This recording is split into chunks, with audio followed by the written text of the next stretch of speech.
All right, now tell me something about your grandfather. You stayed with your grandfather, and this is very important for us because here in this podcast, we pay a lot of attention to storytelling. Mhm, And storytelling is about connection.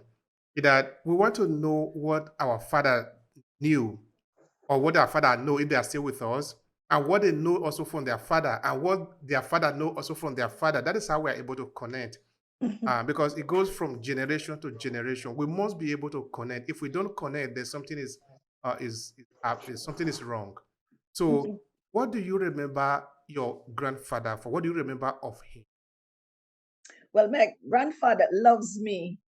When my grandfather saw me for the first time, I was only 5 years old. And my grandfather loved me dearly. He will do anything for me. And when he saw me, he looked at me and he says, I'm not sending you back to your parents. I love you and I want you to stay with me. And which I was only 5, and the decision that I couldn't make, but the decision make was good because I spent all this time with my grandfather that loves me dearly. He will take me anywhere that he's going.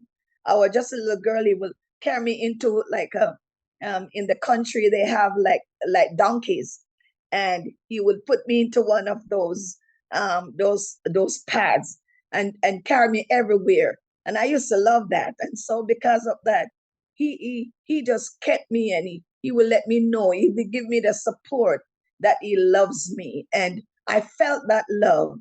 And he take me to church with them. And that was awesome. And but in the midst of that doing, my dad will come and see me like once a while.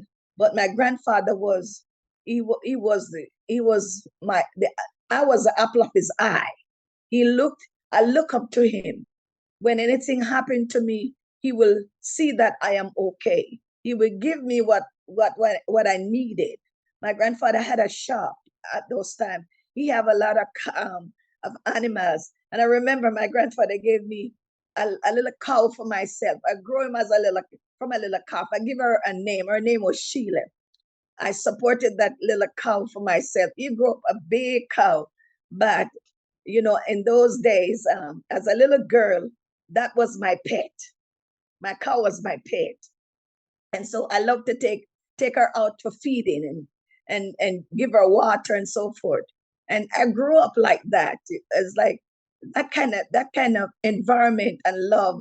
I love it because I felt love. I get love. I receive love. So when I come back to my parents at the age of 16, it was good, but you're coming from an environment, but you were by yourself. You were alone, and you didn't have other children around you living with you. But when I go to school, so because of that, I stood out a lot in those days.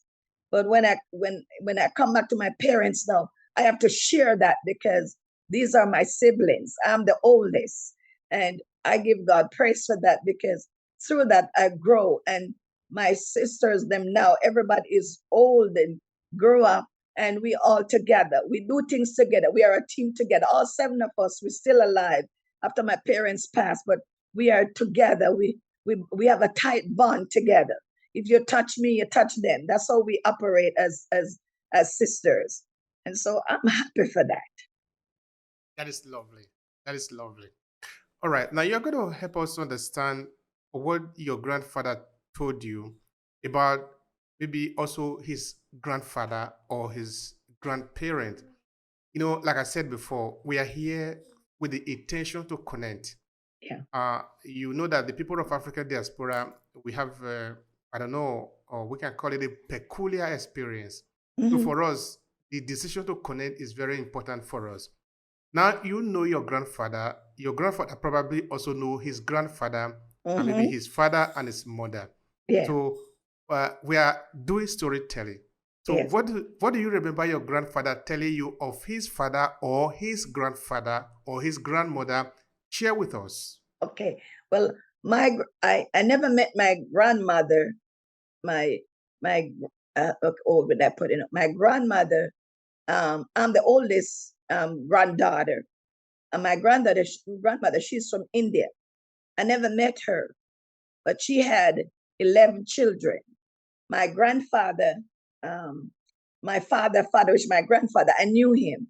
He had I think he had a leg amputated when he were much older. So I never had too much, um, you know, conversation with him, but I knew him. I knew him before he passed in the island of Jamaica.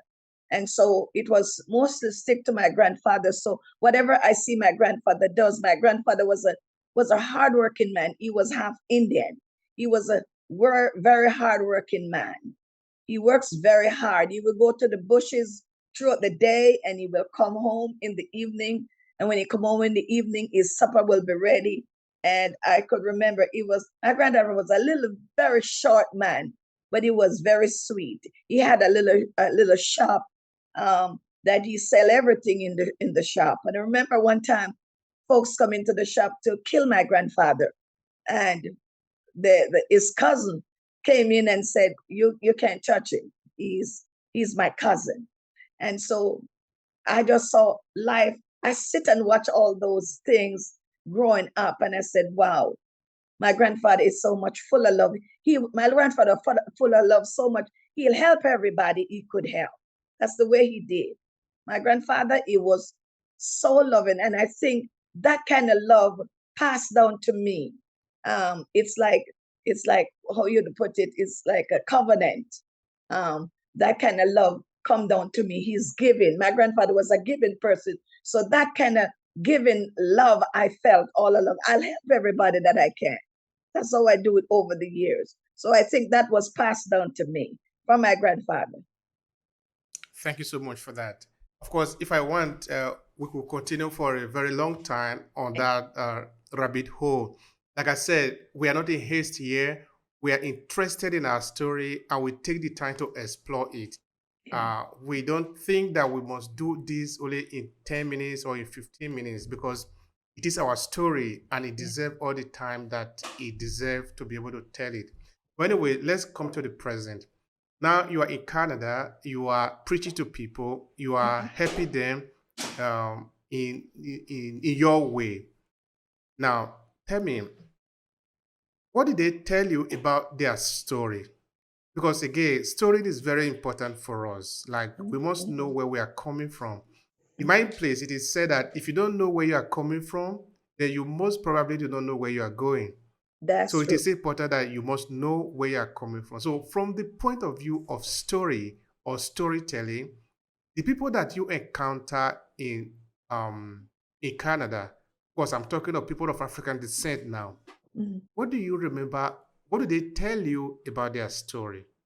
Okay.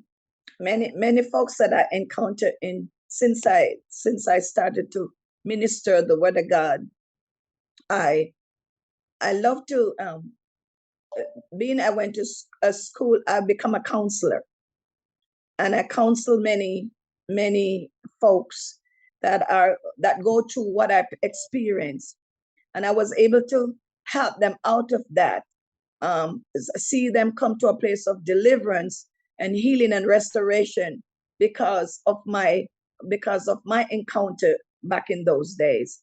And I let them know that God is the healer. He will heal you from whatever. I let them know that whatever I experience, I can able to, it's a testimony now. So my testimony is now releasing you from what you're going through. I remember when I came through with the cancer, I had to go to New York to preach. And when I went to New York to preach, the whole church got being delivered because my story become effective to them, knowing that God have done so much for me through the cancer. And many where life was touched that day. When I made the altar call, many came to the altar and I was able to lay hands on them and God delivered them from what they were going through and let them know God is a healer. I just came back from Florida with the same atmosphere. The church that I preached at, there were many that was going through a cancer situation and many molestation.